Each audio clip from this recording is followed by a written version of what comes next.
Now with the overhead squat, we're doing this to start to learn what it's going to feel like to squat down with the bar. You practice what it's like to feel the bar above head in a power position, but then it is good to do some overhead squats to feel like what that's going to be like getting down in a low squat. So we have a few tools to help you with that. I'm going to use some heel wedges in the video like this. If you don't have any of those, you can use plates.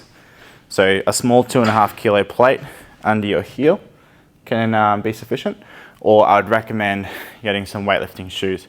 So these weightlifting shoes have a little heel on the back. It helps with mobility and squat depth. I use them all the time whenever I do weightlifting, so I highly recommend getting these. They are pretty expensive, so I recommend maybe looking at getting some second-hand ones. But if you are willing to get some, they usually last you quite a while, and they're good. They're a good investment for weightlifting. So now with my overhead squat, placing these heel wedges in a comfortable stance for myself. So whatever your front squat or back squat stance would be, just put them in the same spot. Getting underneath the bar like a normal back squat, getting onto the wedges, go into the same grip that you had for your snatch when you're doing the other movements. I don't have any hook grip, so if you can see my thumb is out, but you might want to do hook grip. From here, you can press the bar up, or you can use the legs to help get the bar up. As it gets heavier, you will probably need to use the legs. From here, squatting down, pushing the bar up towards the ceiling, and then standing back up.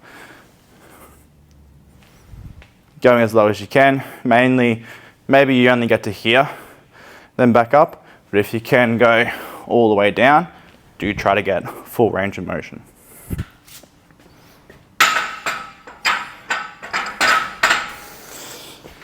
So pretty simple, that's your overhead squat. Make sure you're locking out with the elbows, pressing the bar up towards the ceiling, and just trying to control the movement. You don't have to get all the way down to the ground, just as low as you can, but over time, I would like you to get all the way down. Bit more simple than some of the other stuff. It's quite a hard position, so it will take a lot of time for your wrists and elbows to get used to this position. So again, don't rush. Spend some time here and see how you feel. So with the common mistakes now, I'm gonna do a lot of the video facing this way, mainly just so you can get another viewpoint. I did the how-to from the other way, so you get that viewpoint. But remember, when you're lifting, safety first, face the rack, be closer inside the rack. Don't face away from the rack like this. So with some common mistakes in the overhead squat would mainly just be load or exercise selection. So maybe you just don't have the strength or the mobility to squat low down with, say, a 20 kilo bar.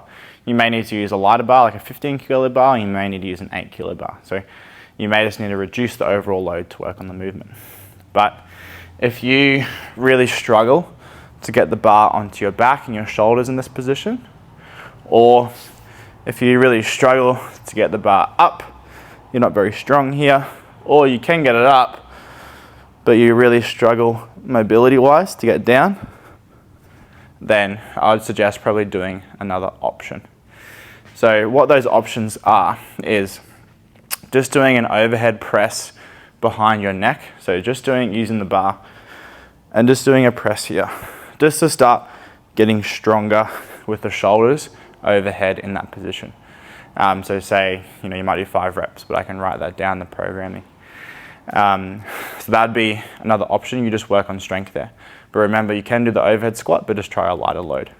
If the overhead squat is completely out, you can't do that at all, then I'd recommend just do a front squat. So hopefully you watched my video through the Clean Foundation ebook or course about the front squat. But if not, just get the bar in your front rack position like this. Still use the heel wedges, like so. Squat down and standing up for me. So that could be a good alternative that you use rather than doing the overhead squat. If you need further scaling options, I would suggest seeing a coach or maybe seeing some sort of physical therapist about working on movement, working on your mobility. you can always reach out to me for more services there if you need more help. So overall, overhead squat, I'd say technically not too many mistakes. If you're able to get low enough, if you're able to have a good steady position overhead, then it should be pretty clear. Mainly just load selection. Don't go too heavy here. Make sure you get range first. I would suggest even hold the bottom for a few seconds. So rather than going super heavy, super quick, I would rather you hold here, maybe 1, 2, 3, and then stand up as a way of improving. So think about time and tempo as a way you can improve this movement.